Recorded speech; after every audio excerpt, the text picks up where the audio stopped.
جب اللہ کے خلیل ابراہیم علیہ السلام مصر سے فلسطین کی طرف ہجرت کرنے لگے تو آپ نے اپنے بھتیجے لوط علیہ السلام کو بھی سدوم بستی کی طرف بھیج دیا، اور آپ نے فرمایا، اے اللہ کے نبی لوط، اس قوم تک اللہ کا پیغام پہنچاؤ، ان میں بدکاری اور بے حیائی عام ہو چکی ہے، ان کی اصلاح کے لیے جاؤ، وہاں رہنا شروع کر دو۔ تو یوں حضرت لوط علیہ السلام سدوم بستی کی طرف روانہ ہو گئے۔ یہ بحر مدار کے پاس ایک بستی تھی، تجارت کا مرکز اور مسافروں کے لیے آرام کی جگہ تھی۔ وہ قوم کافر قوم تھی، وہ نئے نئے گناہوں کے طریقے ایجاد کرتے اور فقر سے اس پر عمل کرتے تھے۔ اس قوم میں ایسے بدترین گناہ موجود تھے جو ان سے پہلے اس زمین پر کسی نے انجام نہیں دیے تھے۔ اللہ کے نبی حضرت لوط علیہ السلام اس قوم کے درمیان آ کر فرمانے لگے، اے لوگوں، اللہ سے ڈرو، تم ایسی بے حیائی کا ارتکاب کرتے ہو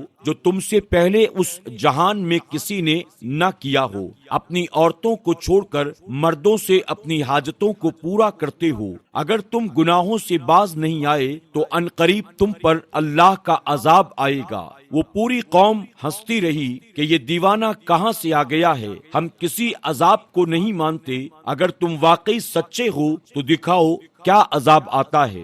وہاں لوط علیہ السلام اور ان کی بیٹیوں کے علاوہ سب کے سب غلاظت میں ڈوبے ہوئے تھے اور اللہ کے پیغام کا مذاق اڑا رہے تھے۔ چنانچہ انہوں نے لوط علیہ السلام کو اپنی بستی سے باہر نکالنے کا فیصلہ کر لیا۔ اللہ کے نبی حضرت لوط علیہ السلام اللہ کی بارگاہ میں عرض کرتے ہیں، اے اللہ، یہ قوم ہدایت پانے والوں میں سے نہیں بلکہ تیری ہدایت کا مذاق اڑانے والوں میں سے ہیں۔ اے اللہ، جب بھی کوئی نوجوان اس بستی میں آتا ہے تو یہاں کے لوگ اس کو ہوس کی نگاہ سے دیکھتے ہیں، اس سے اپنی حاجت کو پورا کرتے ہیں۔ اے اللہ، میری مدد فرما۔ اتنے میں اللہ رب العزت نے آسمان سے فرشتے بھیجے جو نوجوان خوبصورت لڑکوں کی شکل میں تھے۔ وہ جیسے ہی لوط علیہ السلام کے گھر آئے تو اللہ کے نبی لوط علیہ السلام گھبرانے لگے کہ یہاں کے لوگ ان کے ساتھ بھی وہی سلوک کریں گے جو ان سے پہلے لڑکوں کے ساتھ کرتے آئے ہیں۔ وہ فرشتے کہنے لگے، اے اللہ کے نبی،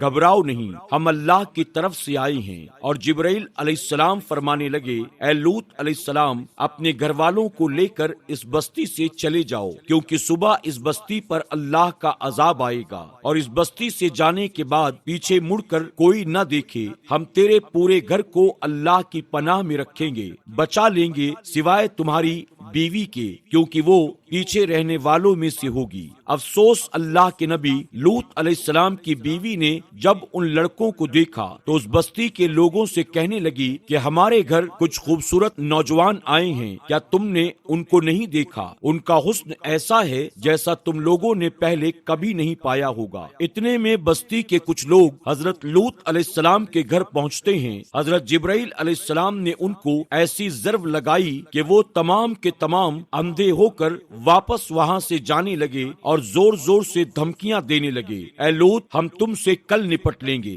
جیسے ہی لوط علیہ السلام اپنے گھر والوں کے ساتھ اس بستی سے باہر نکلتے ہیں تو جبرائیل علیہ السلام اس بستی کو اکھاڑ کر آسمانوں کی طرف بلند کرتے ہیں، پھر زمین کی طرف دے مارتے ہیں اور آسمانوں سے اللہ کا عذاب برسنے لگتا ہے۔ آسمان سے پتھر اور آگ کی بارش ہوتی ہے اور بستی کا ایک ایک انسان چیخ اٹھتا ہے۔ ان کی چیخیں اور آوازیں جب لوط علیہ السلام کی بیوی نے سنی جو ان کے ساتھ چلی جا رہی تھی، وہ بار بار اس بستی کو مڑ مڑ کر دیکھ رہی تھی۔ اتنے میں آسمان سے ایک پتھر آیا، حضرت لوط علیہ السلام کی بیوی کو لگا اور وہ بھی اس قوم کے لوگوں میں شامل ہو کے فی النار ہو گئی۔